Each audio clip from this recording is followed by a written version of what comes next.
Welcome to the deep dive. Yeah.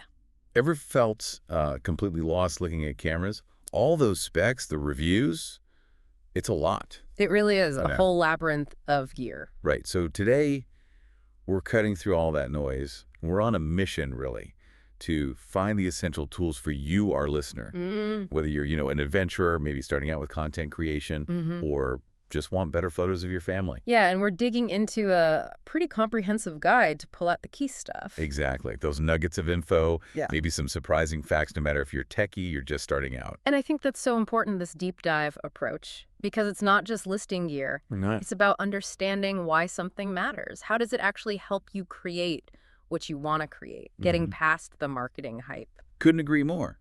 Making informed choices, not just buying the latest shiny object. Precisely. Okay, so let's jump in. The camera itself, The main event, right? And there's definitely no single best one. Not at all. It really depends on what you're doing. So for action, adventure, the name that always comes up is GoPro, the Hero 12 Black. The classic. Yeah, known for that super smooth 5.3K video, amazing stabilization. Plus it's tough, like really tough. Waterproof, ready for anything. Perfect for those first-person point-of-view shots. You stick it on your helmet, your bike. Totally. But here's something interesting I found. It's not just for extreme sports anymore. Oh, absolutely. What's fascinating about the GoPro now isn't just its ruggedness. Pros are actually using them for what they call impossible shots. Impossible shots? Like what? Well, sticking them in tiny spaces, maybe attaching them to drones in weird ways, even animals sometimes, to get perspectives you just couldn't physically get a normal camera into. Wow, okay. So it's really elevated beyond just an action cam. Definitely. It's become a tool for unique storytelling, really. That's cool. Okay, so shifting gears a bit, moving maybe indoors or to the world of content creation, vlogging, YouTube. Yeah, a different set of needs there. Yeah. So the Canon EOS R50, it's a mirrorless camera, pretty compact, does 4K video, has that fast autofocus everyone wants. Right. A lot of YouTubers seem to like that one. Compact, but capable. But, there are lots of mirrorless cameras. Yeah. What makes the R50 stand out for, say, a vlogger compared to just using their phone? That's a really good question. Is it just the camera specs, or is it more about how easy it is to use in their workflow? Well, I think ease of use is huge for creators. Right. Especially solo creators. The R50 gives you that bigger sensor, interchangeable lenses. Which means better image quality, especially when the light isn't perfect. More control than a phone. Exactly. And then there's the Sony ZV-1F. That one feels like it was made specifically for vlogging. It really does. They leaned into those features. Yeah, like the bright lens, the flip-out screen, which is super handy. Essential if you're filming yourself. And that background defocus thing makes it look more professional. It kind of isolates you. It does. And these cameras show how manufacturers are, really tuning features, that fast autofocus you mentioned. Think of it like having a tiny smart assistant inside the camera. It's constantly guessing where you'll be, keeping you sharp. Ah, okay. So you don't have to worry about being blurry. Right. And that flip screen lets you see it's working. For solo creators, that's gold. You don't need someone else checking focus. Makes sense. It feels like creating high-quality stuff is just getting more accessible. It really is. Anyone with a story can potentially make something that looks great. But here's a key point, I think. You don't always need the most expensive gear to get great results. Oh, absolutely not. Like, if you want zoom, getting closer to things far away, but maybe you're on a budget. The Nikon Cool PIX B500. Right. The bridge cameras. Yeah. This one has a 40x optical zoom, which is pretty impressive.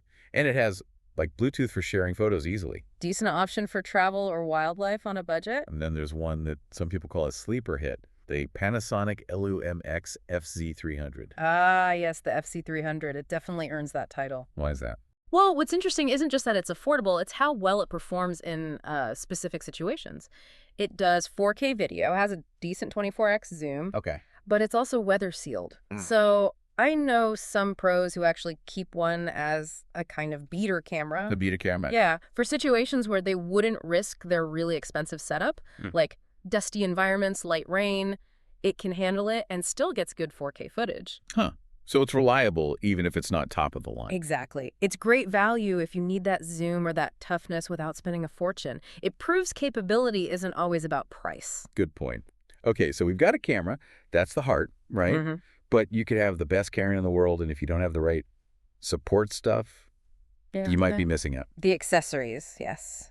the unsung heroes. Totally. Let's talk about those. First up, storage.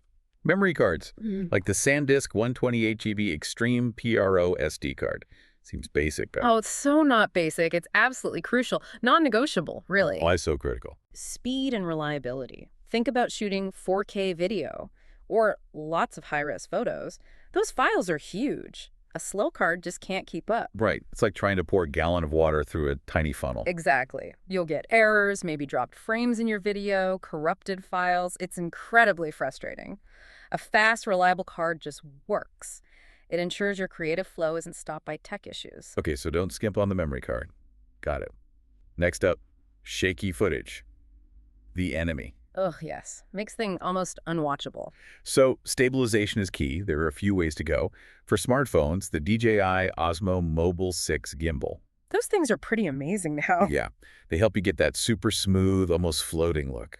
This one even has a built-in selfie stick, extension rod, sorry, and smart tracking. So it follows your subject automatically. Apparently so. Just imagine the difference between trying to walk and film handheld on your phone versus using one of these. Night and day difference for movement shots. Then for bigger cameras, maybe DSLRs or mirrorless, there's the simple tripod, like the Amazon Basics 60-inch one. Good old reliable tripod. Yeah, simple, sturdy, doesn't cost a lot, great for beginners, or just locking down a shot. Essential for landscape, long exposures, interviews, anything where you need it perfectly still.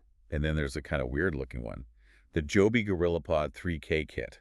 Ah, the flexible legs. Exactly. That's its superpower. You can wrap it around tree branches, poles, railings, get really unique angles you couldn't with a normal tripod. Super versatile for tricky locations or creative shots. So you see, there are different tools for different types of stabilization. Right, moving shots versus stationary shots. Exactly. The gimbal is for smoothing out motion. The tripods, both the standard and the GorillaPod, are about locking the camera down securely, providing that solid base. Makes sense. Okay, shot steady. Now, light. How important is lighting? Oh, profoundly important. It's maybe one of the biggest things that separates amateur from pro-looking stuff. Even with a basic camera? Absolutely. Yeah. Good lighting can make footage from an average camera look fantastic, and bad lighting can make footage from an expensive camera look, well, bad. Okay, so options here. The newer ring light kit. Big 18-inch ring light. Very popular for YouTube, makeup tutorials, live streams. Gives that nice, even light on the face, reduces shadows. And that will catch light in the eyes. Right. And for something more portable, the Ulan Enzai VL49 RGB LED light. Yeah, those little pocket LEDs are incredibly handy. This one's small, bright, and it's RGB, so you can change the color. Exactly. You can add a splash of color to a background or just use it as a small fill light to lift shadows wherever you need it. Super flexible. It's amazing how much difference just a little bit of extra light placed well can make. It really is. It's astonishing, actually, how it can transform a scene, bring subjects to life, set the mood. But, you know, all this gear, ring lights, LEDs, it can seem a bit much for a beginner. True. What's your advice for someone who just wants better lighting without buying anything new, like using natural light? Oh, yeah, great point. You can do a lot just with what you have, like simply positioning yourself near a window. Right. Soft, diffused light. Exactly. Or even using something simple, like a white piece of cardboard or a sheet to bounce light back onto your subject, fill in shadows. Simple tricks that cost nothing. They really work. Small adjustments go a long way. And speaking of things that go a long way, audio. Ah, yes. The often forgotten element. It's such a common mistake, isn't it? Yeah. People focus so much on the visuals. And then the audio sounds terrible. It was recorded down a well. Exactly. And it just ruins the whole thing. So a simple external mic, like the Rode Video mic. Good little mic, mounts right on the camera. Yeah, delivers much crisper sound for vlogs, interviews, travel stuff. Makes a huge difference in perceived quality. It really raises an important question, like, why is audio so often overlooked? It's weird. I don't know. Maybe because photography is silent. Maybe. But I remember reviewing some footage once. Beautiful mountain scenery, just stunning.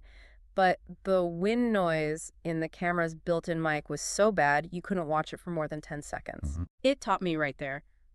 Bad audio kills good video. Fast. Clear audio is just critical. It's half the experience, keeps people engaged. Totally agree. Okay, one more accessory category. Lenses. Getting a bit more artistic now. Changing the look? The VIL TROX 33mm f1.4 lens.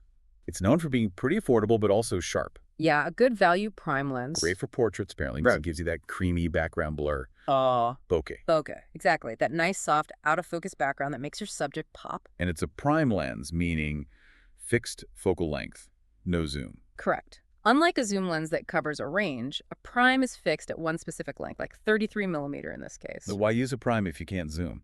Well, that creamy background blur, the bokeh, primes often do it better because they usually have a wider maximum aperture, that f1.4 number. Oh, okay. Lower number means wider opening. Right, and that wider opening doesn't just create that shallow depth of field for bokeh, it also lets in a lot more light. So better in dim light. Exactly.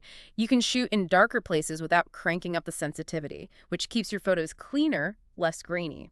Plus, primes are often sharper than zooms at a similar price point, so more light, often sharper images, and more control over that artistic background separation. Gotcha. Creative control. Okay, so we've captured everything. But what about after? Getting photos off the screen and into your hands. Ah, the physical print. There's something special about that. Totally. It feels different than just scrolling. Yeah. So for instant prints, that's sort of retro fun. Fujifilm Instax Mini 12. Super popular, that immediate magic. Yeah. Instant prints, fun colors, easy to use, great for parties, or just capturing moments you can share right away. That immediate gratification, that social aspect, Yeah. it's very different from digital photos on a phone. Definitely. Or if you want to print from your phone, the Kodak Step Instant Mobile Photo Printer. Prints directly from your phone, right? Yeah. Connects via Bluetooth, uses that ZXCM Zero ink paper. Super convenient for printing snaps on the go. It really highlights that contrast, doesn't it? Instant prints feel tangible, shareable in a physical way. It's about preserving moments differently, more tactile. For sure. And then for printing more, maybe higher quality at home, the Canon PPXMA Megatank G3260. The Megatank printers, yeah, those are interesting. How so? Instead of cartridges, they have big ink tanks you refill from bottles. So the printer might cost a bit more up front, but the running cost per print is way, way lower. Ah, so cheaper in the long run if you print a lot of photos. Exactly. Plus, you get great photo quality and the control of printing exactly what you want when you want it. Like having a mini photo lab at home. Nice. Okay, we've covered a lot of gear. Cameras, accessories, printers. How about keeping all this valuable stuff safe and clean? Oh yeah, crucial. Protecting your investment. So, cleaning. The Altura Photo Professional Cleaning Kit has like microfiber cloths, an air blower thingy cleaning solution. The essentials. Keeping lenses spotless is so important. Why is that? Just aesthetic. Not just aesthetics. Dust, smudges, fingerprints on your lens. They can seriously degrade your image quality, cause weird flare, reduce sharpness. A clean lens literally means a clearer picture. It's a simple step so many people skip. Good reminder. And for the GoPro specifically, an A-Lune screen protector. Makes sense. Protects the screen from scratches, reduces glare maybe. Especially important on an action cam that's likely to get knocked around. Definitely. And for storing gear, especially if you're traveling or have extensive stuff, the Pelican 1200 case. Ah, Pelican cases. Legendary toughness. Right. They're like waterproof, crush-proof. You fill them with that customizable foam to fit your gear snugly. Gives you serious peace of mind that your cameras and lenses are protected from pretty much anything. Worth it for valuable pit. Totally agree. That peace of mind is priceless. Okay, one last item. Bit of an outlier here. The Blink Mini Indoor Security Camera. Huh. Security camera. How does that fit in? Well, it's compact, smart, does HD video, motion alerts. It's just an interesting example of visual tech being used beyond photos and videos, Yeah. you know? That's actually a great point if you think about the bigger picture. Yeah. It just highlights how imaging, technology, lenses, sensors, processing, it's become integral to so many parts of our lives now. Not just for art or content, but for practical things like home security too. It really is everywhere, Yeah. capturing visual information in different ways. Exactly. Shows the omnipresence of this tech. Wow. Okay, what a journey through the world of gear.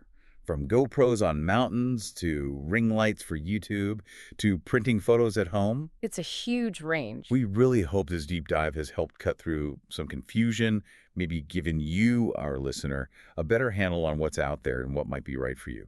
A shortcut to being informed. And remember that idea of essential gear. It's not some fixed list written in stone. No. It truly depends entirely on your goals. What are you trying to achieve? What's your creative vision? What story do you want to tell? Right, it's about the purpose behind the tool. Exactly. Understand the purpose, then choose the tool that serves your needs, not just what's new or popular. Well said. So here's a final thought to leave you with. Something to mull over. In this world that's so driven by visuals, how might mastering just one new piece of gear, or even just one technique we talked about today, unlock something new for you? A new way to express yourself or connect with people? Ooh, interesting question. Yeah. What's your next visual project going to be? Yeah. And what tool, maybe something from this deep dive, could help you bring it to life? Think about it.